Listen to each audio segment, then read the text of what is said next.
Hello friends, welcome to my channel. आज मैं आपके लिए लेकर आई हूँ आउटफिट फ्रॉम स्क्रैच। और इस स्क्रैच आउटफिट का आइडिया मैंने पिंटरेस्ट पे देखा इस तरह की ड्रेस, और मैंने अर्बेनिक पे भी देखी इस तरह की ड्रेस, सेम ड्रेस इसी पैटर्न की। तो मैंने सोचा क्यों ना इसी तरह की ड्रेस को बनाया जाए। इसी पैटर्न की ड्रेस मैंने बनाई है ये। तो इस आउटफिट को बनाने के लिए यहाँ पर मैंने 3 मीटर फैब्रिक लिया है, जिसकी विड्थ जो पहना होता है 44 इंच का है। तो सबसे पहले तो जब आउटफिट कट करना होता है इस तरह का, तो सबसे पहले हमें इसका पैटर्न या ड्राफ्टिंग कट करनी होती है। तो यहाँ पेपर में मैं इसकी ड्राफ्टिंग कट कर रही हूँ। तो सबसे पहले शोल्डर का निशान लगाया 7 इंच पर। जितनी भी आपके शोल्डर हो उसका हाफ करके लगा देना है। 1 इंच मैंने इसमें शोल्डर डाउन कर दिए हैं। अब इसके गले की चौड़ाई का निशान लगाना है। तो गले की चौड़ाई यहाँ पर मैं 3.25 इंच रख रही हूँ। आप इसको 3.5 भी कर सकते हो। इससे कम रखोगे तो नेक पे जो वी पैटर्न हम बनाएंगे वो सही से नहीं बन पाएगा। और डीप इसको मैं 7 इंच कर रही हूँ। अब इसके बाद जितना हमें शोल्डर का निशान लगाया 7 इंच का, उतना ही हमें आर्म होल का निशान लगाना है। तो 1 इंच नीचे की तरफ इंची टेप को रखकर 7 इंच पर निशान लगा देना है। और 7 इंच ही इधर की तरफ नाप कर 1 इंच कम कर देना है कि आगे का जो आर्म होल होता है तो शोल्डर से 1 इंच कम होता है इस तरह से। तो तिरछा हम मिला देंगे शोल्डर तक। जो शोल्डर पे हमने 1 इंच तिरछा निशान लगाया है उसको भी गले तक तिरछा मिला देंगे। अब इसके बाद बस्ट साइज का निशान लगाना है। तो बस्ट साइज यहाँ पे 34 है। तो 34 का 4 होता है 8.5, 8.5 इंच पर मैंने यहाँ पे निशान लगा दिया है बस्ट साइज का। और 1 इंच हम मार्जिन के लिए छोड़ देंगे, सिलाई के लिए। अब इसके बाद बारी आती है इसके आर्म होल की गोलाई देने की। तो 1 इंच तिरछा निशान लगाकर इसके आर्म होल को इस तरह से हल्का सा कर्व देते हुए मिला देंगे। तो ये आगे के आर्म होल की शेप हो जाएगी। पैटर्न की कटिंग हम सिर्फ आगे की डिज़ाइन का ही कट करेंगे। पीछे का सिंपल होता है तो सीधा फैब्रिक पे कट कर लेंगे। अब इसकी लेंथ का निशान लगाना है। तो लेंथ यहाँ पे 16 इंच रख रही हूँ मैं। तो 16 इंच पर निशान लगाकर एक सीधी लाइन ड्रॉ कर देंगे।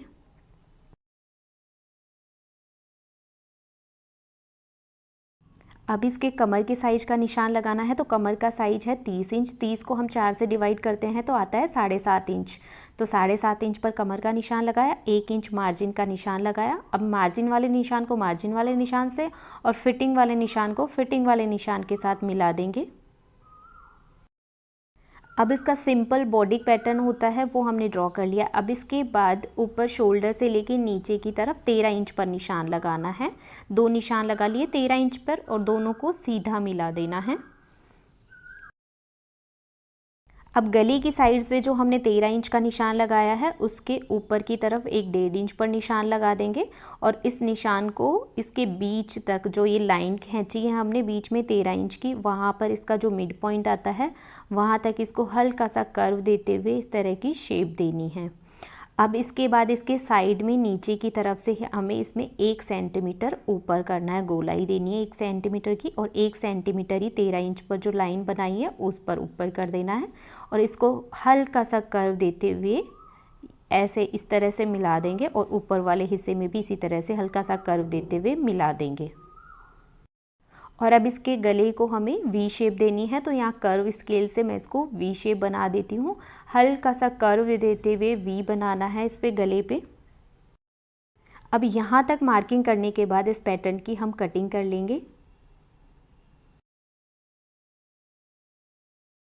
और बीच में 13 इंच पे ये निशान लगाया था, हल्का सा कर्व देते हुए इसको भी इस तरह से कटिंग कर लेंगे। और नीचे की साइड से भी 1 सेंटीमीटर का जो निशान लगाया था कर्व देते हुए इसकी भी कटिंग कर लेंगे और गले की कटिंग कर लेंगे। तो ये पैटर्न एक बार कटिंग हो चुकी है। अब इसके बाद इसके मिड पॉइंट पे हमें निशान लगाना है। इसे 1 इंच गले की साइड एक निशान लगाया मैंने और 2 निशान और लगाने हैं इसके आर्म होल की साइड से। तो 1.25 इंच की दूरी रखनी है। इन 3 निशान लगा दिए हैं, इनके बीच का जो गैप है 1.25 इंच का है। अब इसके बाद जो इधर गले की साइड वाला पहला निशान लगाया है उसको शोल्डर तक इस तरह से सीधा मिलाना है। तो एक सीधी लाइन शोल्डर तक इसकी ड्रॉ कर देंगे। बीच वाला जो निशान लगाया जो आर्म होल का कोना है, आर्म होल का जो कॉर्नर वाली शेप बन रही है वहाँ से इसका तिरछा लगाना है। और एक को आर्म होल की साइड मैंने तिरछा निशान लगा दिया है। और अब इसकी जो लाइनें बनाई है उसको इस तरह से कटिंग कर लेनी है। ऊपर से पूरा कट नहीं करना है, हल्का सा छोड़ना है लास्ट एंड पे। अब इसके बाद कुछ इस तरह की शेप में आ जाएंगी, ये अलग हो गए कटिंग होने के बाद। अब इन सब के बीच में 1-1 इंच का गैप करना है। जो कटिंग की है उसमें 1-1 इंच का गैप करना है और नीचे की तरफ ये मैं वाइट पेपर, प्लेन पेपर चिपका देती हूँ इसके। बस इसकी दूरी बराबर रखनी है, ऐसे 1-1 इंच का गैप कर दिया। अब मैं यहाँ पे टेप लगाकर फिक्स कर देती हूँ। अब जो ये येलो वाला हिस्सा है उसके नीचे की तरफ 1-1 सेंटीमीटर पर मैं निशान लगा रही हूँ। ये सिलाई के लिए मार्जिन रहेगा, जो सिलाई में कपड़ा जाएगा उसके लिए मैं एक्स्ट्रा इसी पेपर पे ही कटिंग कर लेती हूँ एक्स्ट्रा, और इसको भी इसी तरह से गोलाई में कट कर लेंगे। और जितना भी एक्स्ट्रा पेपर है नीचे की तरफ इसकी हम कटिंग कर देंगे। अब यहाँ पर इसके पैटर्न की कटिंग हो चुकी है, तो अब इसको हम कपड़े के ऊपर कट करेंगे। तो कपड़े को यहाँ पे मैंने डबल फोल्ड करके बिछा लिया है। अब इसके ऊपर जो पैटर्न हमने कट किया इसको रखेंगे और पेन से इसके चारों तरफ मार्किंग कर लेंगे। जो गले वाला साइड है वहाँ पर हम 1 सेंटीमीटर जितना कपड़ा एक्स्ट्रा रखेंगे, क्योंकि बीच में हम जॉइंट लगाएंगे तो सिलाई में जाएगा। बस उस साइड में हमें कपड़ा एक्स्ट्रा लेना है। गले की साइड जो हम पट्टी लगेगी सामने की तरफ मैं मार्किंग कर देती हूँ। इस साइड में हमें 1 सेंटीमीटर कटिंग करते वक्त कपड़ा एक्स्ट्रा रखना है। मार्किंग एक बार लगा लीजिए, उसके बाद आप नाप कर 1 सेंटीमीटर जितना कपड़ा एक्स्ट्रा रखना है, क्योंकि वो सिलाई में जाएगा आगे की तरफ। और अब इसकी पैटर्न की कटिंग कर लेंगे। बीच में मैंने 1-2 जगह पिन लगाकर फिक्स कर दिया, जिससे कि कपड़ा आगे पीछे ना खिसके। और सेम पैटर्न की मैंने कटिंग कर ली है। और जो इसका पहली कटिंग है और आखिरी कटिंग वाला निशान है वहाँ पर मैं 2 मार्क लगा दूंगी, जिससे कि हम इसमें जो चुन्नटें डालेंगे आगे की तरफ इसी के बीच में डालनी है। अब पैटर्न के नीचे वाले हिस्से की कटिंग करेंगे, तो इसके लिए कपड़े को मैंने यहाँ पे 4 फोल्ड कर लिया और जिधर की साइड इसकी फोल्डिंग साइड है उस साइड से बड़ा वाला साइड रखते हुए इस तरह से पैटर्न को इसके ऊपर रखना है। और उसके बाद इसकी सेम मार्किंग कर लेंगे और इसके ऊपर की साइड हमें 1 सेंटीमीटर एक्स्ट्रा कपड़ा कट करना है, क्योंकि सिलाई में जाएगा। और नीचे की साइड और साइड से हमें सेम कटिंग करनी है इसकी। तो इस तरह से 4 फोल्ड करके कट किए तो ये डबल पीस कट हुए हैं। आगे मैं आपको बताऊंगी कैसे इनको जोड़ना होता है। तो ये 2 पीस कट किए हैं मैंने। अब इसके बाद इसके बैक साइड की पैटर्न की कटिंग करेंगे। तो बैक साइड का पैटर्न हम डायरेक्ट कपड़े के ऊपर ही कट करेंगे। तो सबसे पहले बस गले की चौड़ाई और शोल्डर का निशान लगा लेते हैं आगे वाले पैटर्न से। तो यहाँ पे मैं गले की चौड़ाई का निशान लगा देती हूँ। जितना हमने आगे की तरफ शोल्डर डाउन किया है उतना ही पीछे की तरफ करना है और सेम उतने ही आर्म होल रखने हैं 7 इंच पर। बस आगे की साइड हम कम करके लेते हैं, 1 इंच कम अंदर की तरफ, और पीछे की साइड बराबर रहता है 7 इंच। तो बिल्कुल सीधा निशान लगा दिया है ये ड्राफ्टिंग से। और उसके बाद नीचे की तरफ 7 इंच पर निशान लगा देंगे आर्म होल का। तो यहाँ पर 7 इंच का मैंने आर्म होल का निशान लगा दिया। अब इसके बाद इसके बस्ट साइज का निशान लगा देंगे, वो भी सेम रहेगा। 8.5 इंच पर हम इसके बस्ट साइज का निशान लगा देंगे। और 1 इंच हमने आगे की तरफ सिलाई के लिए मार्जिन रखा था, तो पीछे की साइड भी 1 इंच ही सिलाई का मार्जिन रखेंगे। अब इसकी लंबाई का निशान लगाएंगे। तो लंबाई सेम रखनी है जितनी हमने आगे रखी थी। आगे 16 इंच की लंबाई रखी है, तो पीछे की साइड भी 16 इंच पर एक निशान लगा देंगे। दूसरी साइड पे भी 16 इंच पर एक निशान लगाया और सीधी लाइन ड्रॉ कर देंगे। अब कमर का साइज है वो 7.5 इंच पर है, तो 7.5 इंच पर ही कमर का साइज का निशान लगा देंगे और 1 इंच सिलाई के लिए एक्स्ट्रा मार्जिन का लगा देंगे। अब जो हमने कमर के साइज का निशान और बस्ट साइज का निशान लगाया, दोनों निशानों को इस तरह से तिरछा मिला देना है। अब इसके पीछे के आर्म होल को भी कॉर्नर से 1 इंच का निशान लगाकर गोलाई दे देनी है। तो ये पीछे के आर्म होल की शेप हो गई। नीचे की तरफ से इसमें से 1 सेंटीमीटर कम करके निशान लगाना है, हल्की सी गोलाई देते हुए इस तरह से मिला देना है। यही पैटर्न हमने आगे की तरफ भी कट किया है। अब इसमें पीछे के गले का निशान लगाएंगे। तो पीछे के गले को डीप मैं यहाँ पे 1.5 इंच रख रही हूँ और गले की चौड़ाई तो सेम रहेगी जितनी हमने आगे के गले की कटिंग की है। और अब इसकी हम कटिंग कर लेते हैं। अब यहाँ पर इसके पीछे वाले हिस्से की कटिंग हो चुकी है। अब इसके हम स्लीव्स की कटिंग करेंगे। तो स्लीव्स की कटिंग करने के लिए कपड़े को डबल फोल्ड किया और एक बार और फोल्ड किया, तो ये 4 फोल्ड हो गया। अब इसके स्लीव्स की लंबाई का निशान लगाएंगे। तो स्लीव्स की लंबाई यहाँ पे मैं 10 इंच रख रही हूँ। फोल्डिंग सहित 10 इंच है। 10 इंच पर 2 निशान लगाना है और एक सीधी लाइन ड्रॉ कर देनी है। अब इसके बाद स्लीव्स के आर्म होल की चौड़ाई के अकॉर्डिंग निशान लगाना है। तो यहाँ पर मैं 8.5 इंच पर निशान लगा रही हूँ। जितना हमने बस्ट साइज़ लिया है उतना ही मैं 8.5 इंच पर निशान लगा रही हूँ। इस साइड से मैं 3.5 इंच इसमें से कम करना है स्लीव्स में, और ऊपर की साइड से इसमें 4 इंच मैं बढ़ा दे रही हूँ इसमें, क्योंकि इसमें हम पफ स्लीव्स बनाने वाले हैं। और इसमें 4 इंच ही नीचे की तरफ ये निशान लगाया और इस निशान को इस तरह से हल्की सी गोलाई देते हुए मिलाना है। तो ये ऊपर वाला जो 4 इंच वाला कपड़ा एक्स्ट्रा हमने कट किया है, इससे इसमें पफ बनेगा स्लीव्स में। तो इस तरह से शेप देकर इसकी हमें कटिंग करनी होती है। और आगे की साइड से स्लीव्स की चौड़ाई मैं 7 इंच रख रही हूँ मार्जिन सहित, और इसको हम तिरछा मिला देंगे, 1 इंच मार्जिन में चला जाएगा। अब इसकी हम कटिंग कर लेते हैं।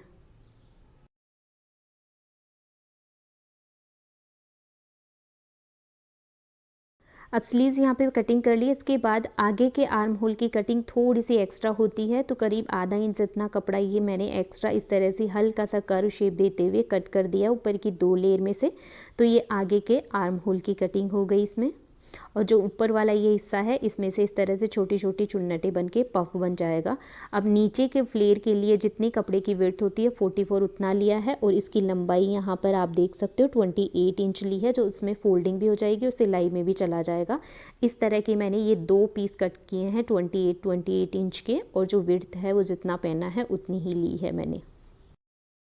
अब बारी आती है इसकी सिलाई की। तो सिलाई कैसे करनी है, हमने 2 निशान लगाए थे जहाँ से हमने इसकी 2 डार्ट कट की थी आगे पीछे की साइड, उसके बीच में हमें सीधी सिलाई लगानी है और उसको धागे को खींचकर चुन्नटें बना देनी है। तो हमने 2 निशान ऑलरेडी लगा दिए थे पहले, और उसके बाद अब इन दोनों पीस को अलग अलग करके इसके नीचे की तरफ सिलाई लगानी है, और मोटे धागे से सिलाई लगाकर धागे को खींच देंगे तो छोटी छोटी चुन्नटें बन जाएंगी।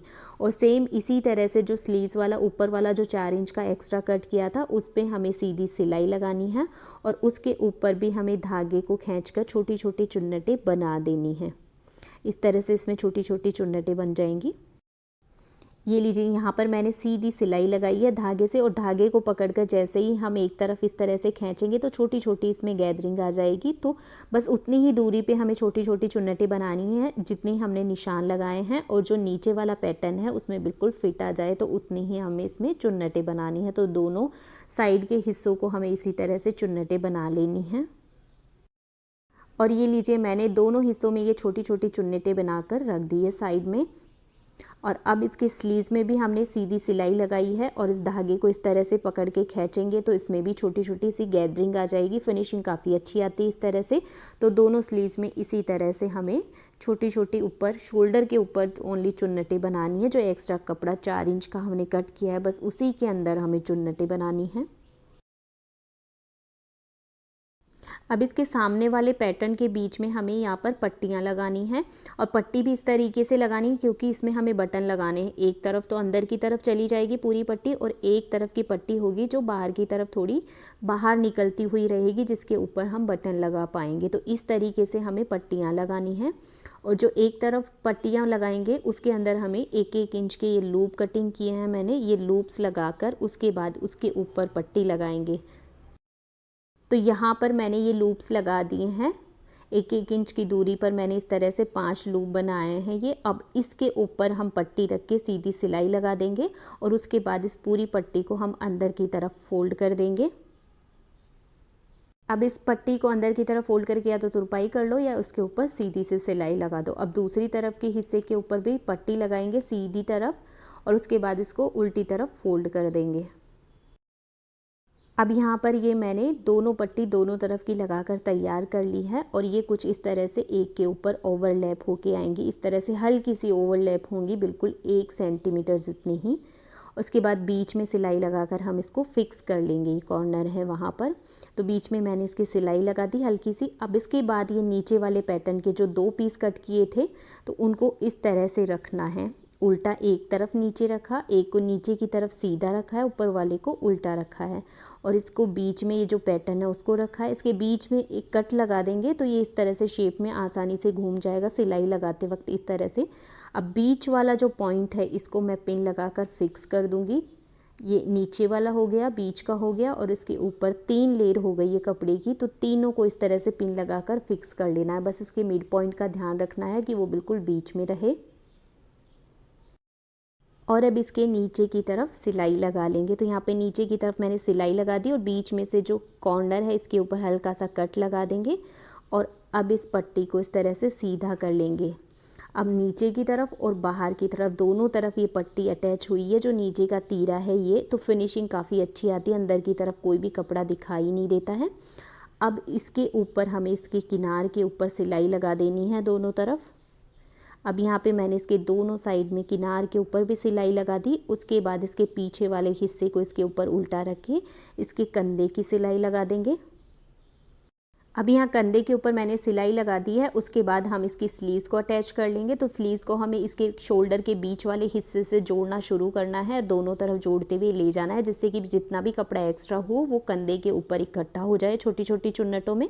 तो यहाँ पर मैंने दोनों स्लीव्स इस तरह से अटैच किए, इसको खोलकर इस तरह से बीच में से जोड़ना शुरू किया है। अब यहाँ पे मैंने दोनों स्लीव्स अटैच कर ली हैं। अब इसके बाद इसके नीचे वाले जो फ्लेयर के लिए कपड़ा कट किया था उसमें भी मैंने सीधी सिलाई लगाकर छोटी छोटी चुन्नटें बना ली हैं। अब नीचे का जो फ्लेयर तैयार किया है उसको हमें सीधी सिलाई लगाकर हम इसके साथ जोड़ देंगे, ऊपर वाले हिस्से के साथ आगे वाले हिस्से को आगे वाले हिस्से के साथ, पीछे वाले हिस्से को पीछे वाले हिस्से के साथ जोड़ देंगे। आप चाहो तो इसमें अम्ब्रेला कट बनाकर भी नीचे का फ्लेयर लगा सकते हो, लेकिन मैं अब जितना मेरे पास कपड़ा था उस अकॉर्डिंग मैं इसमें सीधा स्ट्रेट फ्लेयर बनाकर लगा रही हूँ।